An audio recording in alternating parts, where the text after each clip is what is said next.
Rassie shows Boks can transform, and when Mark Keohane I unashamedly made a case for Allister Coetzee to go and for Rassie Erasmus to be lured back to South Africa to lead the Springboks to the next World Cup. I was a few months ago in writing that Rassie's Boks would beat England 3-0. England, when I wrote the column, had lost just once in Eddie Jones's tenure. Erasmus was still director of rugby and head coach of Munster. I knew there had been unofficial talks to get him back as SA Rugby's director of rugby, but for me he had to come back and have control of the Springboks. I didn't need hindsight to dismiss Coetzee's appointment. I simply didn't feel he was the right choice. It was an opinion and there were many others who disagreed. Ultimately the coaches judged on results and Coetzee's 11 wins in 25 was his undoing as Boks coach. He was fired because of his lack of results and his failure to sufficiently and aggressively transform the team. Had Allister won more regularly and picked a more transformed and culturally representative team, he would probably still be in the job and Erasmus would still be the darling of Munster.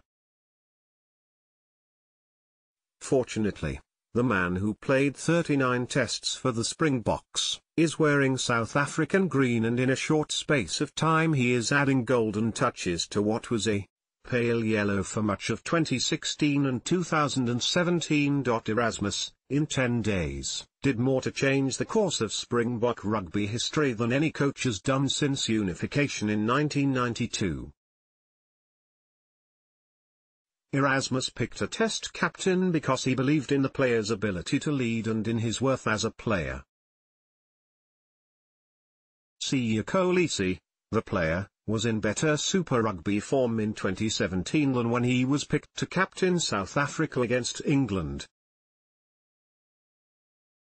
Erasmus defended the selection in saying that Coetzee was playing a different role in 2018, playing more to the ball and being asked to adapt his game. He was comfortable the progress was good enough.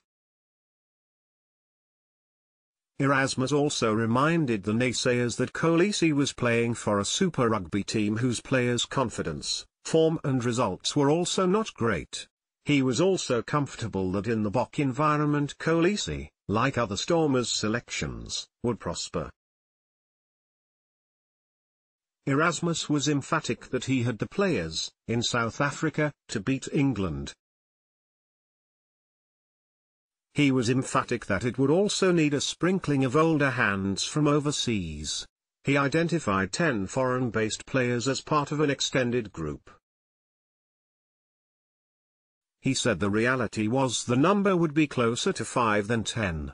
He said he would have no problem picking black players as there were enough performing well in Super Rugby. He said they had to be an expectation to win, especially when playing at home. He had just 2 days with the squad that played Wales in the United States but didn't once make an excuse. He said it provided an opportunity to test the depth. He believed he had picked a side good enough to win, and on 77 minutes, with the Boks leading 20-17, he would have been justified. When they lost, he said he had made mistakes with his substitutions and first-half coach management approach. He felt some players may have felt restricted and not confident enough to play their natural game. He said it was a lesson when preparing for England. He told the players who started against England to play to their natural strengths and to remind themselves why they got selected. He encouraged individuality within the framework of the match-day plan. Erasmus was true to every youngster he had raved about. He didn't speak about the need to develop these kids. He spoke about the necessity to play them. He created transformation history in picking the most ever ethnic black players in a starting 15 and match 23. But for injury the front row would historically have been a first ever all-black front row. A week earlier he had picked 13 new caps against Wales and also selected a side that was representative of all South Africans. The late defeat against Wales did not deter his enthusiasm or realism. He fronted the media and said the heat was on him to win. But he didn't back down from his stated belief of who he felt was good enough to beat England. Erasmus lost 7 potential first-choice players before the England first test. Not once did he bemoan it. He spoke of an injury being an uncontrollable. It, for Erasmus, was all about who was next cab off the rank and not about which cab was back at the garage. Erasmus talked the talk and then walked the walk, in selections, in approach and in result. There have been highs in Springbok Test history, but there hasn't been a Test win as significant as that first one against England. It was a win that forever should silence those who refuse to believe that a national South African team can transform and win against the best teams in the world.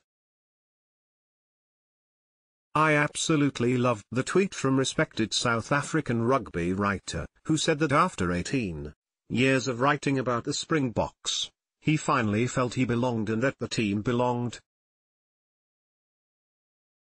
Ellis Park, last Saturday, was an occasion far greater than a rugby match.